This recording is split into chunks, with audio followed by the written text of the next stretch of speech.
Vama je poznato da smo već više konferencija usmerili na protivzakonito i neko prevarno delovanje banaka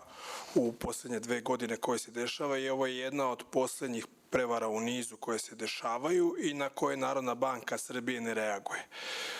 Vama je poznato da je još pre 2 godine kada su banke uticale da se izmeni zakon o parničnom postupku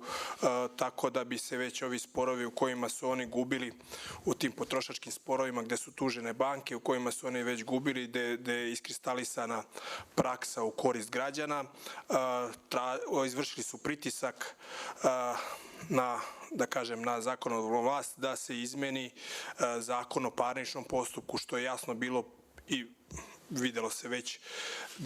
iz aviona, da zapravo taj zakon, izmene zakona parničnog postupka se radi u korist bankarskog lobija. Kada im to nije uspelo posle naših protesta, imali smo pritisak na samu skupštinu, odnosno na poslanike, gde je putem one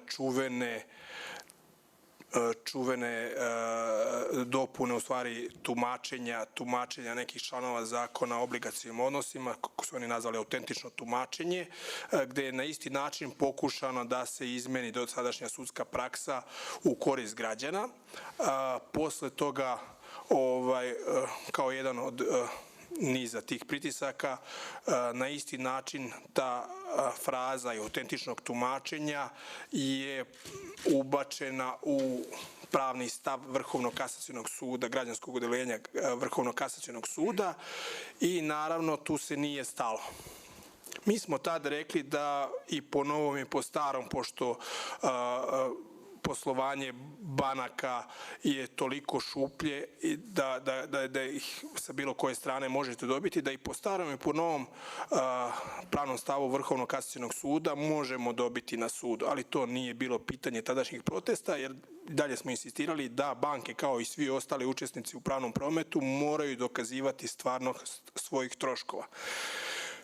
Međutim, borba se prebacila na teren pravosuđa. Mi smo pružili energičan otpor kao punomoćnici, kao advokati u tim sporovima protiv banaka i uspeli smo,